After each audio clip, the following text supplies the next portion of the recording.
If you've watched a lot of my videos by now, you know I have hot takes. I've got opinions on things that are strong and not backed by like science or anything like that, just backed by my experience.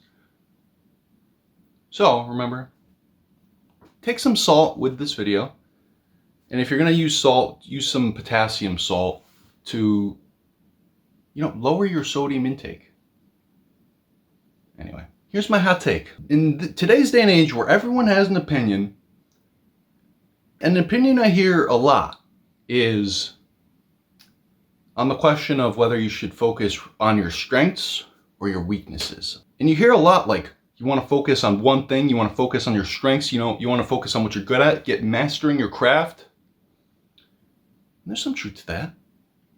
But it's not the whole equation.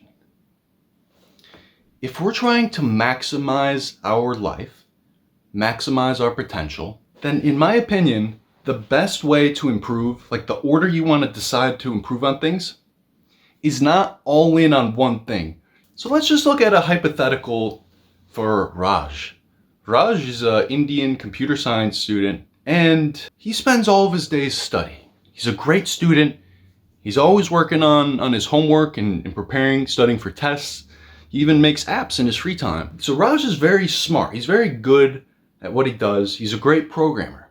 He's going to be one of the best. Google, they'd love Raj. Facebook, they'd love Raj. Nvidia, they want Raj as well. Everyone wants Raj on paper. But Raj, he might go through his 4 years at school and he might be one of the best computer scientists from his school. But just because of that, it doesn't mean he's gonna get the most pay of all the computer scientists at his school, or, it doesn't mean that. It doesn't mean he's gonna be at the best company, the best startup, wherever.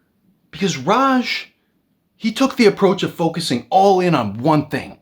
He wanted to be the best programmer he could possibly be. But his buddy Sangupta, he spent his time hanging out after class, going to parties, going to events, talking to people, socializing, making friends, networking, and reading books, like How to Win Friends and Influence People. He likes working on his social skills because Sangupta, he knows the value of social skills.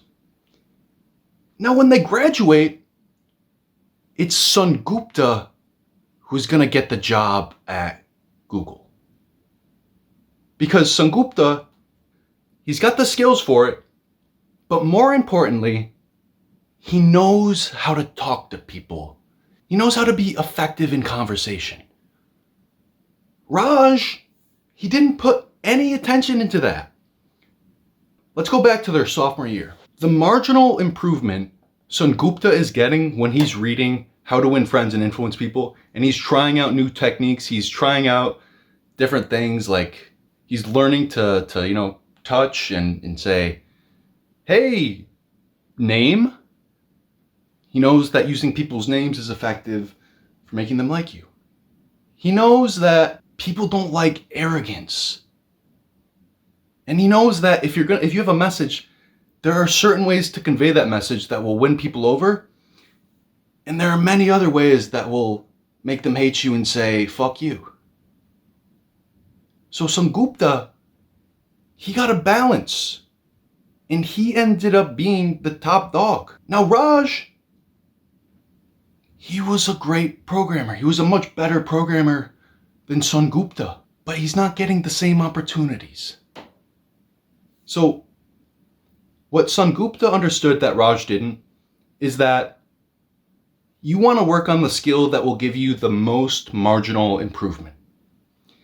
If you spend 10 hours deliberately working on your social skills, for someone with low social skills, that will make such a much bigger difference than spending 10 hours learning about some obscure data structure. And unless Raj was at like the best fucking college in the world and he was the best programmer in the world and he has the best work ethic, he's not gonna go build that $1 billion app, because it's the guy that's really good at programming who knows how to work with others that's so much more effective than the guy that knows the most about programming. So yeah, You want to do what gives you the most marginal improvement.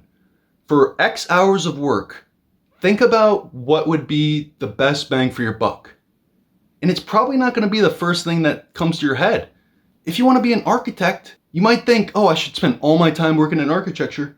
But learning people skills, learning how to effectively manage yourself and be productive, learning, reading Atomic Habits, putting yourself out there and learning what you don't know in skills that might not seem super relevant, oftentimes that will have such a much bigger impact. And computers know this. Like neural networks, they don't try and like work on one skill. If it's like fucking some AI that's identifying different creatures, dog, cat, penis, fucking dick, butt cheeks, that, like the way it learns, it doesn't focus all in on, okay, I'm gonna learn all of the asses in the world, what all the asses look like, then I'm gonna focus on dogs, and then dicks, and then mushroom tips. God, that was uncalled for. Where was I even going with that? I gotta review. Okay, so I reviewed the footage and I was talking about neural networks. They don't focus in on one thing at a time. They follow gradient descent, meaning they go in the direction of steepest ascent or steepest descent. So basically, that's how they work on things. They go for the most bang for your buck. And that's how humans should do things too.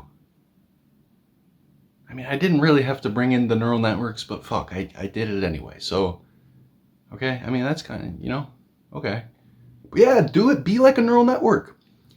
Computers are kind of smart at things, right? And humans, I'd say we're even smarter. So go out there and train your fucking, your brain and go for the things with the most bang for your buck.